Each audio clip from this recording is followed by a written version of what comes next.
fait une vidéo concernant le défrisage parce que comme vous pouvez le voir, je me suis défrisée, j'ai mis mes cheveux, donc voilà, je voulais vous expliquer quel défrisant j'ai utilisé et quelles sont mes astuces pour garder des cheveux assez longs, enfin, avec quand même une bonne longueur. Et là pour mon défrisage j'ai utilisé un kit. C'est vrai que bon, moi avant j'avais l'habitude d'utiliser les pots parce que je considérais que déjà c'était moins cher, qu'il y en avait beaucoup plus dans le pot et que ça aussi on pouvait le conserver. Donc pour moi je voyais plus d'avantages à utiliser des défrisages en pot qu'en kit. Mais en réalité mes cheveux sont beaucoup plus beaux maintenant que j'utilise des kits de défrisant. Même j'ai quand même assez de cheveux et un kit c'est largement suffisant alors que je me tartine beaucoup de défrisant. À la fin j'arrive jamais à finir le pot. Donc pour celles qui ont des inquiétudes vis-à-vis de la quantité, même si au début on a l'impression que le pot c'est minuscule et qu'il n'y aura pas assez de défrisant, un kit c'est quand même largement suffisant pour bien se défriser une tête. Donc pour ce défrisage j'ai utilisé le kit Soft and Beautiful.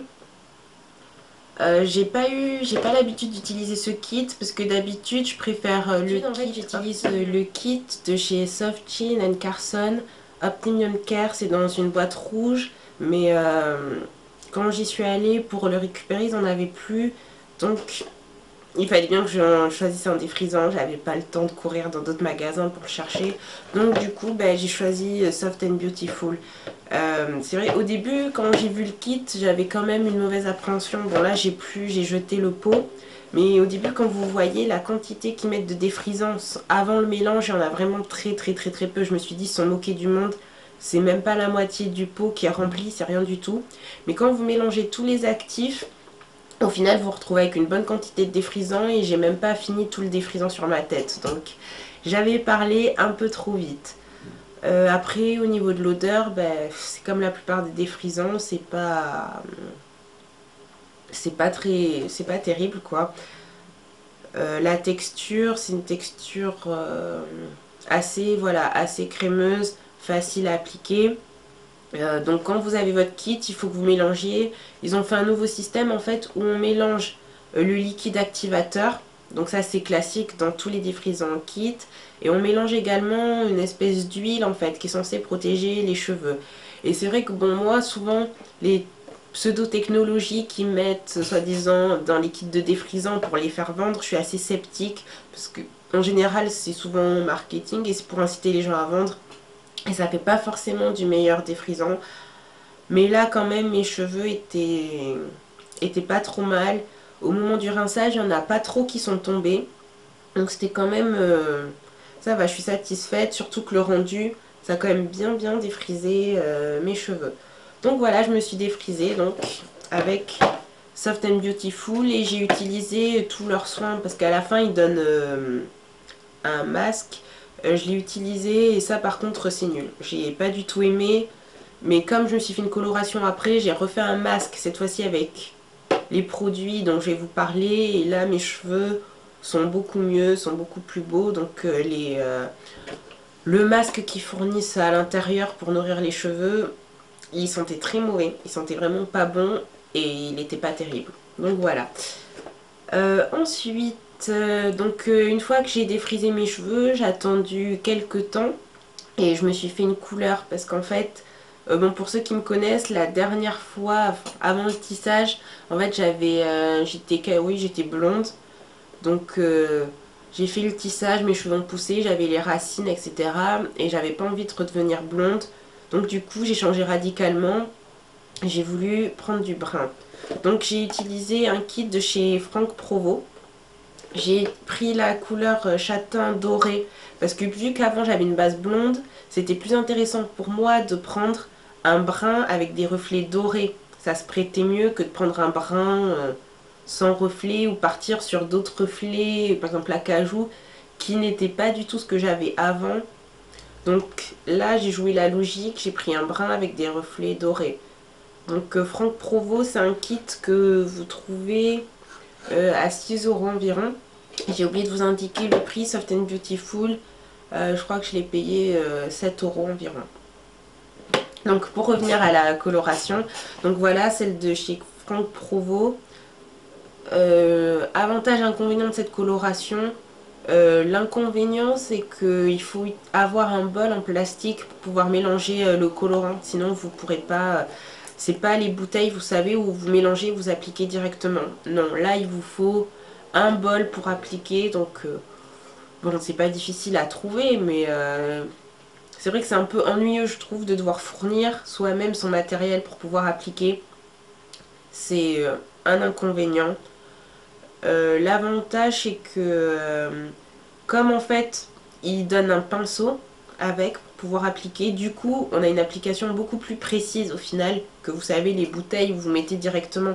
Parce que là avec le pinceau, dans le kit ils indiquent d'abord vous appliquez votre coloration, pardon, vous l'appliquez aux racines.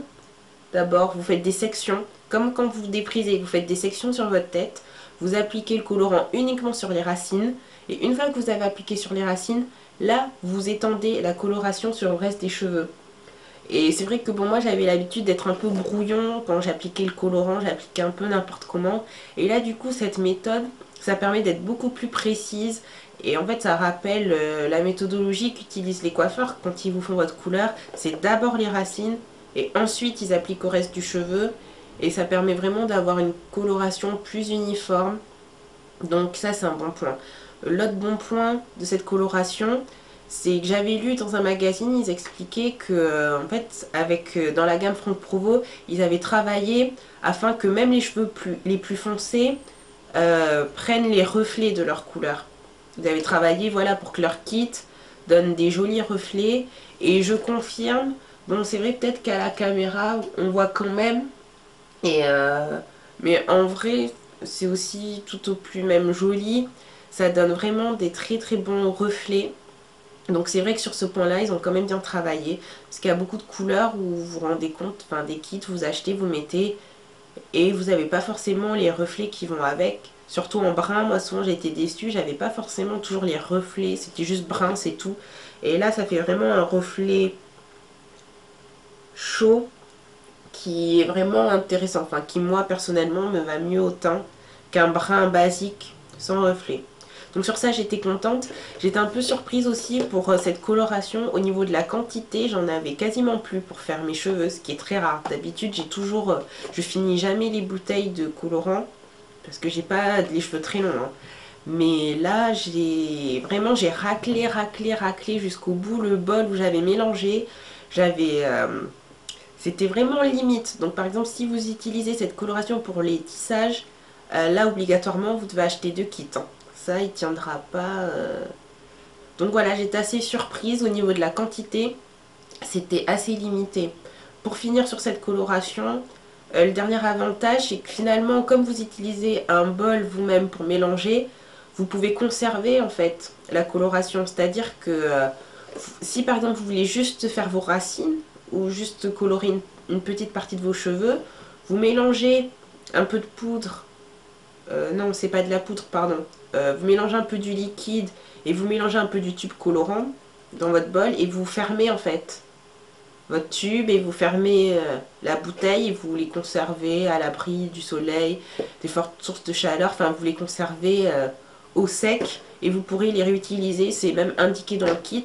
Donc ça c'est vrai que c'est très pratique pour celles qui veulent pas se colorer toute la tête. Une fois que je me suis défrisée, une fois que je me suis colorée, oui, sachant je précise que normalement il faut attendre 2 semaines entre un défrisage et une coloration. Bon, moi je suis pas forcément un exemple à suivre parce qu'en général je respecte pas du tout les délais et ça m'arrive des fois de me défriser, de me colorer les cheveux dans la même journée. Mais moi je fais ça uniquement parce qu'avec mes cheveux je les connais très bien et bon j'ai un peu l'habitude de les malmener, mais normalement vraiment faut suivre les indications, faut attendre 2 semaines et enfin faut pas s'amuser à faire n'importe quoi. Voilà, donc cette précision faite. Donc une fois que j'ai fait ma coloration et mon défrisage, là je vais vous parler de choses beaucoup plus importantes qui sont le matériel que j'utilise pour les coiffer tout simplement.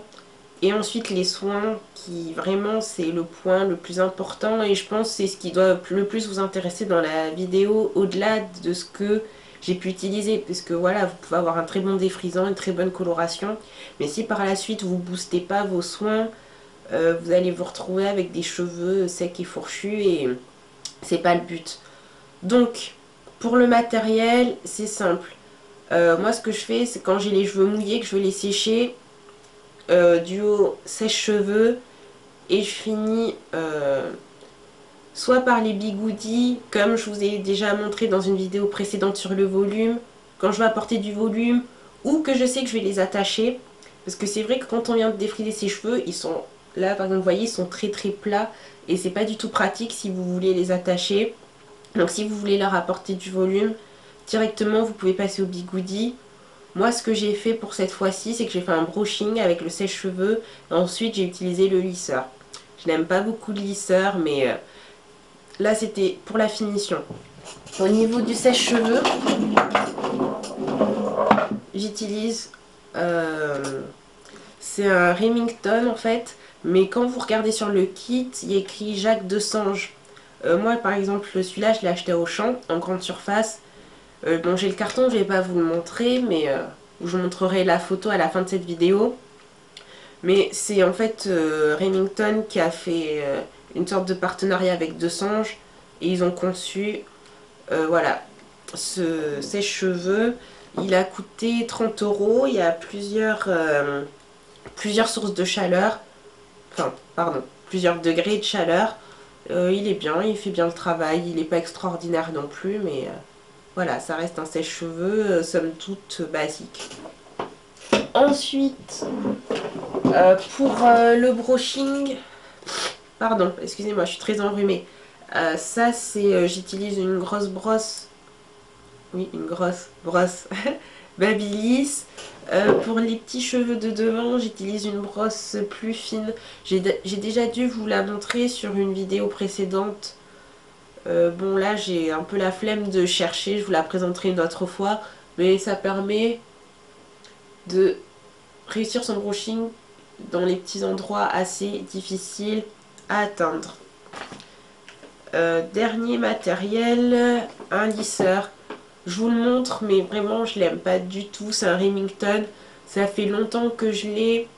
Et en fait il est abîmé. Enfin là je peux pas trop vous montrer. Vous voyez là les plaques.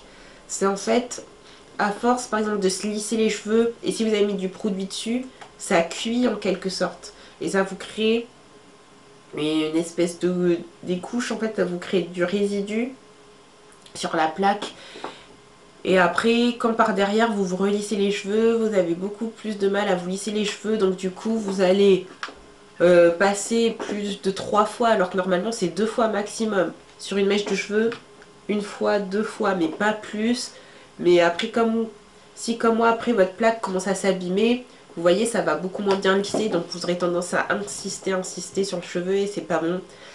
Et je recommande vraiment d'acheter des lisseurs, certes plus cher, d'une gamme supérieure, mais en un seul passage vous aurez des cheveux extrêmement brillants, plus jolis qu'un vieux lisseur qui a trop duré et qui est en fin de vie. Le mien c'est un Remington que j'avais payé 20 €.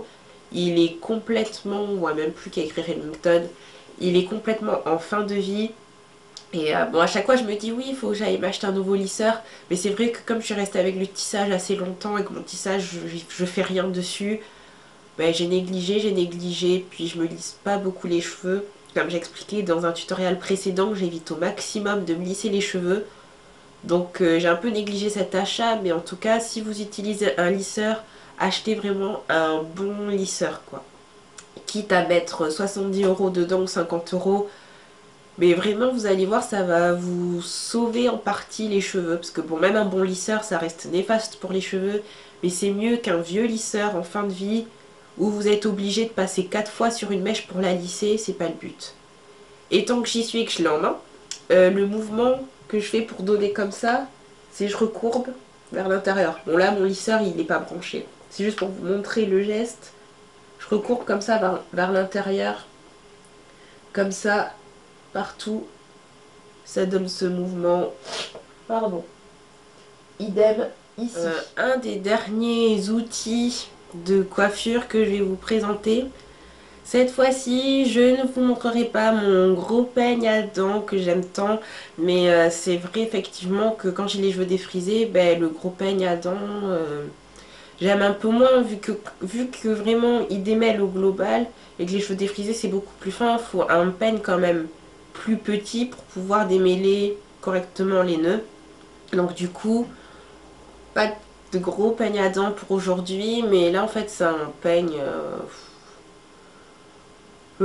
moyenne dent on va dire, parce que moi j'utilise pas les tout petits peignes, vous savez, vraiment petits, non, non ça m'intéresse pas. Mais celui-là il est assez bien, il permet de démêler globalement sans arracher les cheveux, sans rien. Donc voilà, vous voyez, là c'est pas pour faire la promotion du peigne, mais c'est juste pour vous montrer un peigne comme ça plastique à dents moyennes. C'est correct en fait pour se démêler les cheveux. Oui, très très très important. Et ça aussi, ça sauve vos cheveux. Surtout éviter de les brosser. Bon, là elle est pas là. J'ai quand même une brosse à cheveux dont je me sers par exemple pour les finitions. Quand je m'attache les cheveux, quand je veux bien aplatir, j'utilise ma brosse plate.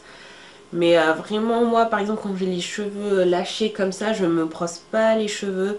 Parce que, bon, quand j'étais petite, j'ai été une fan de la brosse. J'étais tout le temps brossée, tout le temps brossée, tout le temps brossée. Et je semais des cheveux partout. Mais à l'époque, j'étais, ah tiens, mes cheveux ils tombent, mes cheveux ils tombent.